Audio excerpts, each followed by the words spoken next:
Welcome to In the Groove with Todd and Jackie, the podcast where good vibes meet great conversations and change makers take center stage. Each week, we sit down with inspiring authors, impactful speakers, and visionary leaders who are making a difference in the world. We're bringing you powerful insights, engaging stories, and actionable ideas to amplify your voice and spark meaningful change. So get ready to get in the groove as we dive into conversations that uplift, inspire, and empower.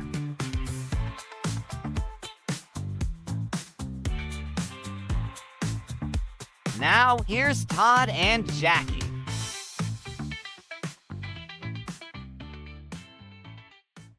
Hey, it's another groovy day, and that's because we make it that way. Welcome to In the Groove with Todd and Jackie. Todd is here in spirit, and I'm Jackie, and this is the podcast where good vibes meet great conversations and change makers take center stage. And the reason that we do this is because we love talking to people who want to expand their mission, their message, and maybe even monetize their business with their message. And besides this podcast, Todd and I get in the groove through our work with the Speak, Feed, Lead project. I've learned that many people aren't necessarily lacking courage, they're not lacking confidence, they're not lacking potential. They've simply been living on mute. So for instance, have you ever solved a problem, healed from an illness, or learned how to manage a situation effectively? Well, chances are you learned something that could help someone else. And that's exactly where great TEDx talks begin. The best TEDx talks don't necessarily start with expertise, they start with experience. Then being on that stage gives you that expert status simply by sharing your experience. So through my quantum speaking thought leader coaching, I help people transform life lessons, professional expertise, and personal breakthroughs into talks that can change lives. And at the Speak, Feed, Lead project, we just help people discover that their voice matters and how to use it to create positive influence in their families, in their communities, and in the world. So Todd would typically say, and here's how you find out about it. He'd say, you go to toddandjackie.com. And when you go to toddandjackie.com, you'll see a tab that says Impact and Outreach. And if you click on that tab, it will take you to the Speak, Feed, Lead project, as well as some of our other stuff. But if you click on the Speak, Feed, Lead project, you'll see where we have programs for youth and we have programs for adults. And I invite you to take a look at those programs and see if there's something there that will support someone you love or yourself in the way you're sharing your message with the world. So today, bringing good vibes so that we can have a great conversation is a change maker. Her name is Kimberly Diaz. Kimberly is a registered nurse, an RN for 20 plus years.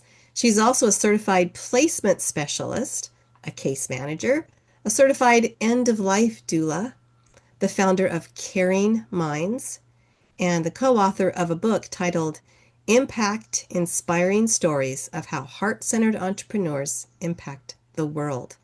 Now, through practical solutions and heartfelt connection, Kimberly empowers others to care with dignity, reduce overwhelm, and plan with peace of mind.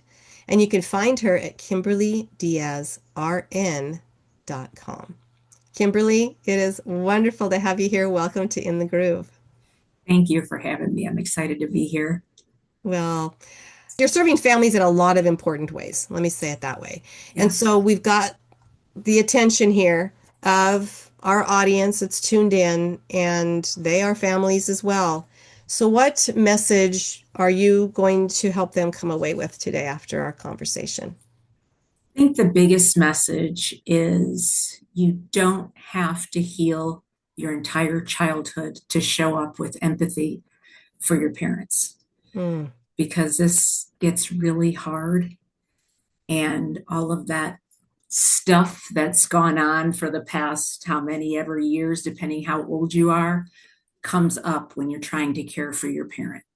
And it makes it hard to show up sometimes. It does. Yeah, that's an interesting perspective, and I really appreciate that. Yeah. I'm interested in knowing how, as an end of life doula, which is a very interesting title, Yes. what is it like to help someone transition to that next phase of their existence? I've been in that space for about 17 years, so I've had the honor of being with hundreds of people. It's it really depends on where they are, you know. It can be well, and it's usually very peaceful. Mm, I know a lot of people say that, people have a lot of regrets at the end of life. That's not been my experience with people. mm, There are some, but that's not usually what it's about. It is about, being around the people that they love and care for. I've never heard somebody say they wish they worked more. I'll tell you yeah, that. yeah. Or that they made more money necessarily. It's usually just people want to make an impact. People want to leave something about themselves, a legacy, behind something that they're remembered for. Mm, So being able to support people at the end of life is really, I personally, a lot of death doulas, they take on different roles. I prefer, probably because I'm a nurse, that bedside and being with them and supporting the family. Here in Colorado, medical aid in dying is legal. So I support, individuals that choose to go that route as well mm. to end suffering. So I'm a huge advocate of choice. I also volunteer for end of life options here in Colorado and help to spread the word and try to get legislation passed in other states and things like that so that people have a choice. However, dementia, Hmm. we're still not there. Right. And that's Well, it's really kind of a slow death, isn't it? frustrating. It's a very slow death. Well, and they don't have the option to, ahead of time say, if this happens to me, then I don't want, A, B, C, or D done.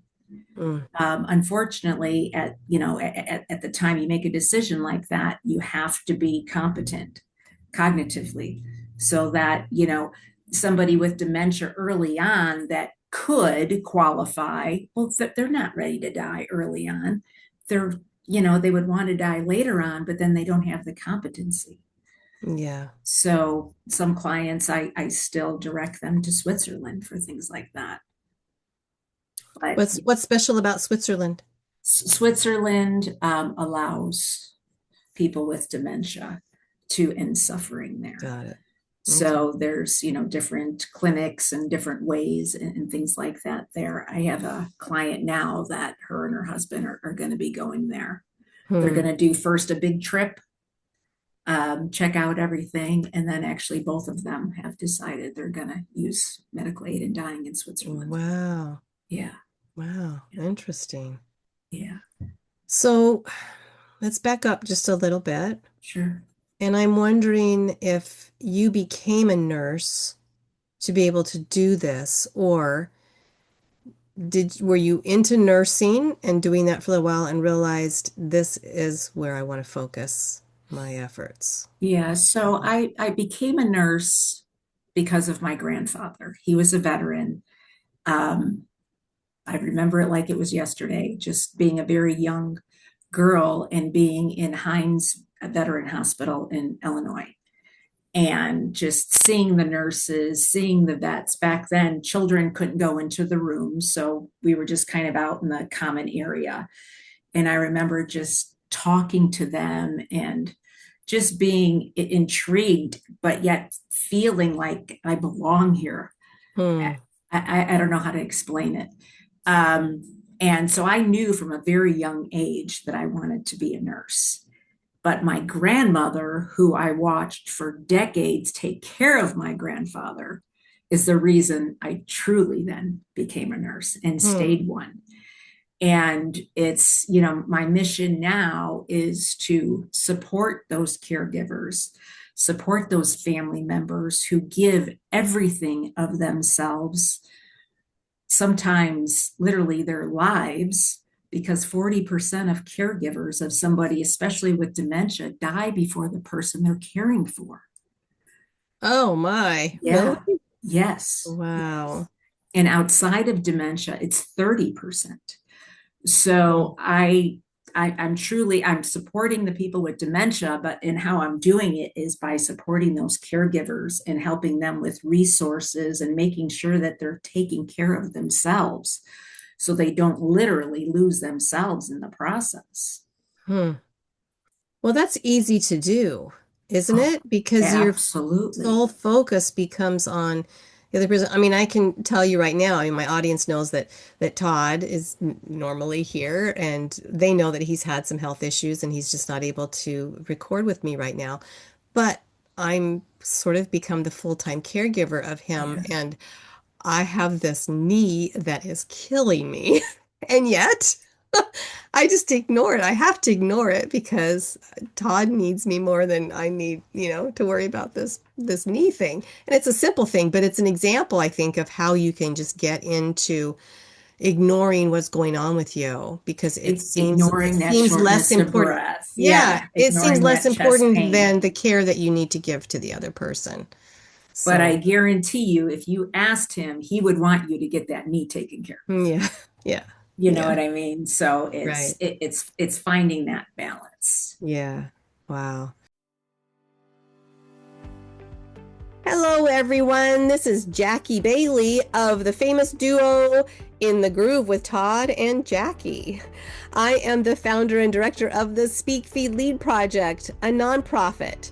And one of my greatest passions is helping young people discover that their voice matters. Today's youth are growing up in a world filled with pressure, comparison, anxiety, and disconnection. When a child learns how to communicate with confidence, something powerful happens. They begin to believe in themselves differently. Through our youth programs, we help children and teens develop leadership, public speaking, emotional intelligence, storytelling, and meaningful conversation skills. Many of our students have gone on to speak on TEDx stages, giving keynote speeches, podcasting, competitions, workshops, and even leadership events. The greatest transformation, though, isn't the stage. It's watching a young person go from, I don't think I can, or I don't know what I have to say, to standing on the stage and speaking out loud, I know my voice matters. That changes lives. If you know a young person who could benefit from confidence, communication, and leadership coaching, we'd love to connect with you. Visit speakfeedlead.org to learn more and or go to JackieBailey360.com. Thanks again for listening to In the Groove with Todd and Jackie. Well, I appreciate what you do. That's an incredible mission to be on. Despite whatever reason drew you to that in the first place, it's still just as noble, no matter what the reason is. So I appreciate that. So I think you mentioned, maybe it's in your book or someplace else I read about you, where you've got the 10 signs of dementia that families often miss. So could you fill us in on a little bit about that? I don't know Yeah, if we have time yeah. for all 10, but Sure, sure. what do we miss? Oftentimes it's just stuff that the repeating questions, asking the same questions over and over again. I think people just get so used to it that they just dismiss it and just think that they're just getting older. Mm, That's not normal aging. mm, One example that I like to use is, going to a mall and forgetting where you parked is normal aging. Standing in front of your car at the mall and not recognizing that's your mm, car is not normal aging. So to me, right. that's kind of a good analogy to kind of just get Right. into perspective. But there's, not paying their bills, I get families that, the way they find out something's going on is the bank calls or, the mortgage company calls because the mortgage wasn't paid or it was paid Mm, twice. Oftentimes when you're talking to somebody on the phone, a lot of clients that I'm, a care manager for their kids or their families are out of state. So I'm kind of their boots on the ground here in Colorado.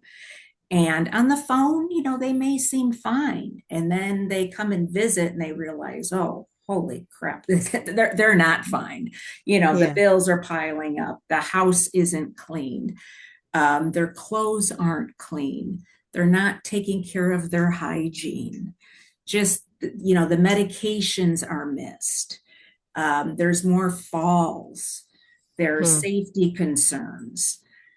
It's just, once you lay your eyes on the situation, it can be very eye-opening. Right. And I also have adult children that just say, well, it's not that bad yet. And then my question is, how bad does it have to be? What are you waiting for until they set the house on fire? Yeah. Or, I mean, because this is some of the stuff I deal with, or Right. until mom gets hit by the car because she's wandering out on the middle of 36. I mean, these are some of the things that I deal with that it's like, when is it enough? Yeah. Well, so I will disclose that my mother uh, passed away from Alzheimer's. And it's not easy when your parent doesn't know who you are. It's it's very sad when you get to that point. Yeah. And currently, my sister, who is 12 years older than I am, has also been diagnosed with Alzheimer's and dementia. And of course, she still knows me, and Sure. she can still, she's still aware of most things, and she's very aware that she has it. And so she's the intellectual type that realizes, okay, I need to do some things every day, even if I don't feel like doing it, I need to just do it anyway because I need to stay in that routine as much as I can. Yeah. So I have a question for you, Kimberly. Sure. What are some things I could do to just support my sister? Are there puzzles I can give her, or can I have conversations with her about her childhood and bring up memories or help her to remember things like that? Or, what can I do that keeps her dignity, Mhm. but also allows her to have some of those good feelings that we've shared together? Sure. One thing that I'm going to say that sounds very simple, but that means a lot to somebody with dementia is anytime you call them or you see them, tell them who you are. Mm, Say your name. Don't assume that they're going to know. And then that takes that, there's not that panic in right. case they're not sure. So simply as, hi, it's Kimberly, you know what I mean? And then boom, oh, Yeah. hi. And, because sometimes they do forget. And I just wanted to mention, you talked about your mom not recognizing you. It's likely because she was remembering you as a child. So Mm. she didn't recognize you as an adult. That's very true because she kept saying, "You're my daughter, Jackie." Mm-hmm. She she kept questioning that, and Yes. yeah, and she'd come back to that every few minutes. So, who are you? Yeah. You're Jackie? Yeah. Yeah, Yeah. Because she remembers you as a child because they right, remember their, the history. They don't remember the here and now. right. And for your sister, I mean, puzzles and stuff, if it's something that she enjoys, but truly what they need to do is attempt to learn something new. Doing Mm, the same old Sudoku puzzles or the same old crossword puzzles aren't necessarily helpful. got it. It's learning something new. And it doesn't have to be difficult, but it's learning something new. Hmm. And for you and her going through some photo albums, kind of letting her say who people are, different things like that are good because it can help keep those names and faces fresh in her mind. Yeah. And your Hmm. sister, she probably has a lot of cognitive reserve because you mentioned before that, she has a PhD and she's very intellectual. So her journey, and that's what one of the things I say too, is when you've seen one dementia person, you've seen one dementia person, because everybody's journey is unique. And it's based on who they are, their history. When I'm getting to know clients, I want to know what they did for a living. I want to know, because all of that is going to help us manage, their situation. Like I had a client who was a nurse. And so she was used to being busy and with people. And in her assisted living, we were able to give her a job, and we took little pill cups and she put M&Ms in them and she handed them out to everybody because she thought she was passing medications. Wow. So it's important to really get to know who somebody is, because that doesn't just leave. Right. And if they were a teacher, being able to give them, well, you mentioned that she was a teacher. She taught high school for many years. Yeah. Yeah. So, she might enjoy, organizing things or putting things together, Right. with some assistance, of course, but just to, just everybody needs purpose. It doesn't matter who you are, how old you are. We all need purpose to get out of bed every single day. And that doesn't change, even if No. we go through that. Well, that's great to know. Well, doesn't. Kimberly, let's take a quick break. Okay. We're going to come back and I want to hear about your book. Sure. And I understand there's another surprise you might tell our audience too. Something else coming out soon. So, so we'll be right back, everybody. Everyone has a different goal, but this is about living your dream and making it a reality. Mona Das. Mona is a trailblazer for environmental justice, racial equity, and housing affordability. She's a former Washington State Senator. My story actually starts in the shower. One day I was visiting my brother and I got out of the shower and I said, I'm going to be a senator.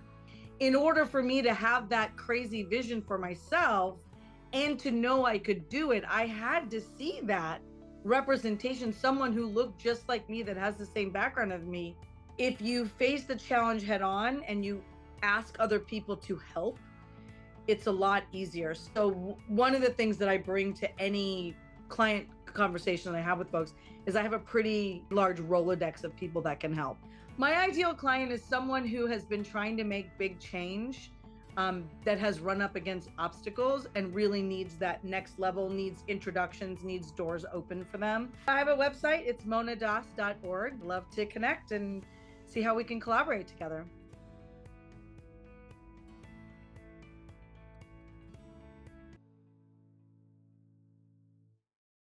Hey, everybody. Welcome back to In the Groove with Todd and Jackie. Todd is here in spirit, and I'm talking today with Kimberly Diaz.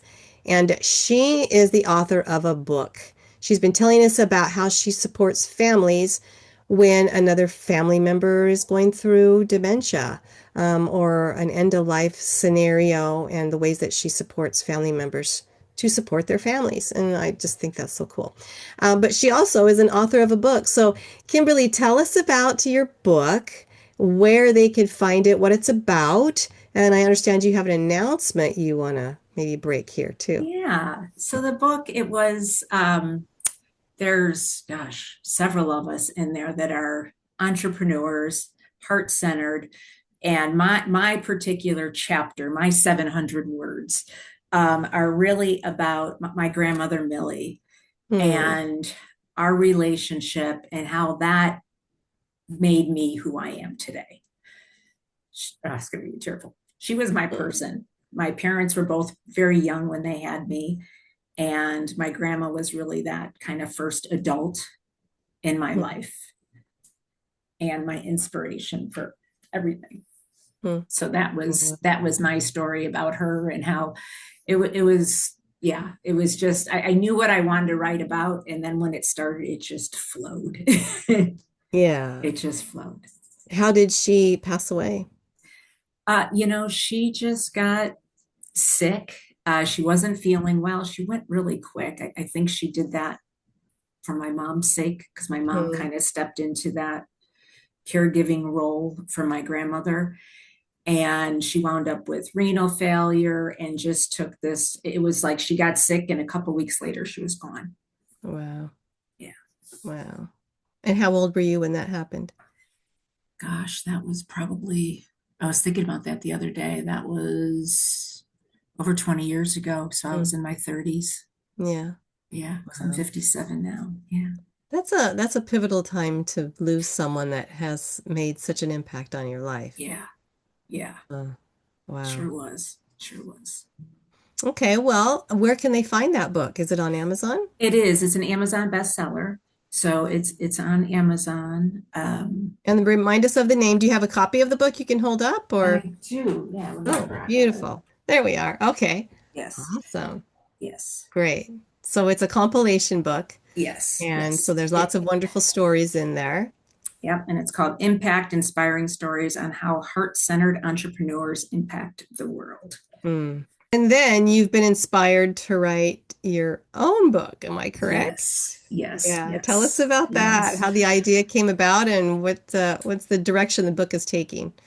Sure. So I about 2 years ago, I recorded 11 videos that were specifically made for family caregivers of someone living with dementia. Mm. And it's basically dementia 101 all the way through end of life. And so I had all this content, I had all this material. And I've had several people tell me, you need to put in a book, you need to put in a book. But, there's always this and that to do and everything else. So finally, I put in a book. So it's basically a roadmap for family caregivers. I also own a home care. So I have about 50 caregivers that work, with clients of mine. But it's very different to be a professional caregiver than it is to be a family caregiver. Wow. Especially when it comes to, I'm also a trauma-informed consultant. And when you add that mix into it, it's just a very different experience taking care of your mom versus taking care of somebody you're getting paid to take care of. So it really goes through, again, it starts off talking about Millie, my grandmother, and then kind of ends with, because I'm my own mom, I watched lose herself in taking care of my grandmother. And I tried to warn her. And unfortunately, she didn't listen. So after my grandma died, she was like in this fog for about 3 years until she kind of snapped out of it, because she made my grandmother her entire purpose. The grieving process, just all of it really just swallowed her up. Wow. So I'm just trying to, there's a chapter in there that's about all the legal stuff that you need to have in place. There's another chapter about, navigating the healthcare system, which is getting more and more complex. So it's really a roadmap. It gives real life solutions and resources, and just kind of takes you through, again, what is dementia, and then all the way through the end of life. There's over 120 different dementias that have been identified. Wow, that's crazy. And oftentimes I get people that say, well, why does it matter what type it is? To me, it matters hugely, because when I'm trying to help you prepare, knowing what type of dementia somebody has really helps us put, we don't have a crystal ball. Right. But, if they've got Lewy body dementia, if they've got frontal temporal lobe dementia versus Alzheimer's, their journeys are going to be very different in length, as well as, what might go on with them. Yeah. So, Are they finding now that there are kind of predictable patterns that will happen with each of these different dementias, or is it still so just individualized that it's hard to really help there's, Lewy body, that's what Robin Williams had. Unfortunately, he didn't even know before he died. But, the hallucinations, the Right. insomnia, some of the paranoia, some of that stuff is a little bit more, Yeah. makes you go, is this Lewy body? Yeah. Especially if they've got some Parkinson's type of, mobility issues and things like that. And Parkinson's and Lewy body often get misdiagnosed as one or the other. But Lewy body, truly the memory stuff shows up first, where Parkinson's, the movement issues show up first. But there's a lot of overlap. And then frontal temporal lobe and Lewy body tend to be younger persons' dementias. You tend to see more behaviors in frontal temporal lobe because basically your frontal lobe just shuts down. So you lose the filter.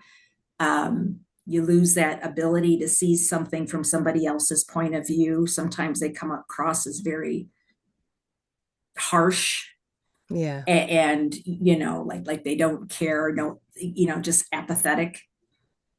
So there are some things that you go, In vascular, that's another one. It also has to do with blood flow. So some days they might be spot on, and then the next day they're off kilter. Right. So that, and a lot of them are mixed too. You've got a mix of Alzheimer's and a mix of something else. There are some signs that, at least make you kind of lean towards one way or another. And then, some of the testing can be more geared towards that. Yeah. Is there an ultimate indicator that sort of settles the argument as to what type it is? Is it like an MRI, or is it a brain scan or something like that kind of helps you determine that? Yeah, so I'm actually studying with Dr. Daniel Amen currently. I've got 1 month left, and he does, I don't know if you know who he is, but he's a psychiatrist, that does SPECT imaging. And you can go through his program and get a SPECT image, and they can really tell where that blood flow is lacking.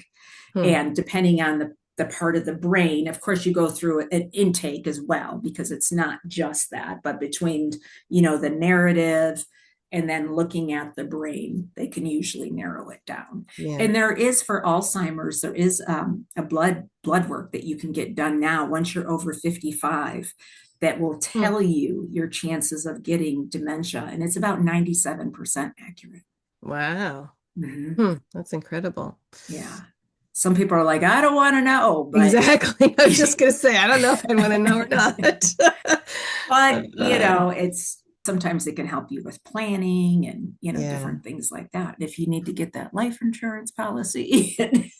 Well, so that sounds like some of the things that you support family members with, right? What are some other things? What does it look like generally for a family to work with you to help to support them? What can they? Yes. So usually they'll, either their doctor refers them to me, or maybe I work with a lot of estate attorneys, elder law attorneys, things like that. Or maybe their neighbor has worked with me. That's usually, or they find me online. And I always do a free 30-minute intake, just, a Zoom, so we can just kind of talk and I can see and I just spend most of that time listening. Yes. And to see if we're a good match and see if I'm truly able to help them.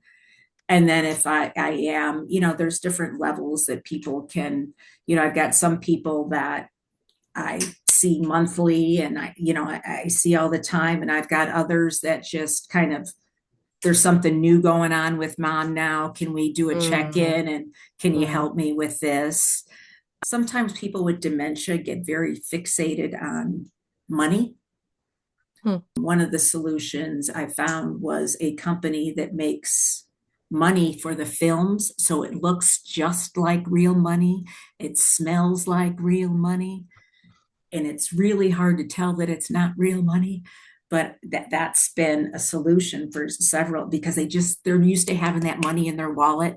Right. Maybe they live in a memory care, but this is really kind of just causing them anxiety and pain. So a lot of times there's just little things. I had a client not too long ago that was drinking her beer and really upsetting the family. So we got her non-alcoholic. So she still has the bottle. You know what I mean? So Yeah. some of And these she things doesn't know are the not difference. rocket Yeah. science, you know what I mean? Right. But it's when you're in the thick of it, you can't see it. You know what I mean? But I've kind of got Right. that 30,000-foot view that I can say, okay, wait a minute. Yeah. What if we do this or what if we do that? Right. Well, so how do they get a hold of you if this sounds like something they need? Sure. My website, KimberlyDiazRN.com, there's a spot in there where they can, um, fill out for an inquiry and I'll reach out to them. Okay. I also, for adult children, I have something called agingparentstoolkit.com, Hmm. and that helps them that helps them see what type of a caregiver they are, kind of their personality. And it also gets into some of those wound types, like I talked about with that trauma, to Yeah. help them, because a lot of times people don't realize that the reason they're not making a decision is because of maybe they were the parentified child, maybe they were always the adult, and it's really hard to Hmm. have that role reversal and have to parent Yeah. your parent. Yeah. So oftentimes it's just validating that, yes, this is real, yes, this sucks, and that you're doing a great job, you know what I Yeah. mean? Or here's how how I can help you do a better job. It really depends on the goal of the person, All right. what they're looking to do. Well, Todd and I, we focus a lot on speaking and getting in front of the audiences that need to hear your message and how we go about doing that. So, Kimberly, what I hear from you is you've got a book and another book coming. That's a stage. Yeah. You've got your programs, resources. That's another stage where you can speak with people. And you've got the one-on-one family support systems that you've got in place. Are there other stages that you want to speak on? Plus this podcast and other podcasts I'm sure you're Yeah. doing. So, but are there Yeah. other stages that you aspire to speak on that you haven't yet gotten the ability to do so, or the opportunity to do so, I should say? I'm not sure, to be honest with you. I do have a YouTube channel, so I do a lot of Oh, recordings. I good. just put a lot of educational information out there. I'll be out with a client and something will happen, and I'm like, all right, I've just got to share this, because if it's happening with me with a client, I know that somebody Yes. else is dealing with it. You Right. know what I mean? And Oh, cool. oftentimes it's just, like, I want to go home. That's a common thing. And what does that really mean? And how do you deal with that? So I just try to put education out there and Wow, that's just so try to great. share what's in my head. What's your YouTube channel? Would they just search for Kimberly Diaz and find you? Kimberly Diaz RN. Okay, Yep. excellent. Cool. There's Yes. another way to learn from Yes. you. Yes. And I've learned so much from you today. Thank you for being on In the Groove and for sharing your expertise and your wisdom. And I know that there's so many families, and it seems like it's just growing as the boomers get older. It's families are dealing with this more and more, and it's its own sort of personal set of problems that we don't always plan for because you just don't know. It's unpredictable. So I really appreciate all you're doing and the ways that you are putting that message of yours out there in the world and sharing it with others to be so helpful. And I got one last question for you before we close. Sure. And that is, Kimberly, how do you get in the groove every day? So I wake up at 4:40 every morning. Whoa. I meditate. I play brain games in my infrared sauna until about 6 a.m. And then I tend to my African gray parrot, my dog, and my cat. And then I actually do pole fitness a couple of hours a day, Wow. usually 5 days a week. So from about 4:40 until about 9 in the morning is me time. That's how I'm filling up my cup. And then the rest of the day I'm giving to others. Wow. So that's how I get into my groove. Thank you. Oh, it's funny that you have an African parrot. That is a lifetime commitment, right? There, right? We're just doing our will, and yeah. They're very intelligent, and they live 85 or 90 years, something like that. I think they're generally closer to 40 or 50, but she's only 3, so. Oh, okay. Yeah. Well, I bet that's fun. Does she talk? Oh, yeah. Yeah. That's why I've got these on, just in case, because she's right here, just in case she wants to say something. She likes to say, "Would you like a grape?" That's her Oh, favorite that's thing to cute. say. That's really cute. Well, it was delightful to meet you. I'm so happy that you came on In the Groove. And thanks for sharing all of your wisdom with us, Kimberly. And we hope that you'll come back and maybe we can talk about more, especially if we've got that new book coming out. We'd love to help to support the launch of that as well. So let us know when that's happening. And for those of you listening to us, I hope that you've gleaned some wisdom and some ideas and help from Kimberly being on here today and her sharing her message and her mission. And please share with your friends our podcasts and let them know we have amazing guests on, and there's always wonderful messages for them to hear. Keep your positive prayers and thoughts coming for Todd. We really appreciate that. And hopefully he'll be back on the show with me in the next coming episodes. So have a great day. Stay groovy and be in the groove in all that you do. And we'll see you all soon. Bye for now. That's a wrap for this episode of In the Groove with Todd and Jackie, where good vibes meet great conversations and changemakers take center stage. We hope you've been inspired by today's guest and are ready to bring more positivity, connection, and impact into your world. If you love this episode, be sure to subscribe, leave a review, and share it with someone who needs a little groove in their life. And don't forget to check us out on toddandjackie.com for more great conversations. Until next time, keep shining, keep grooving, and keep making a difference.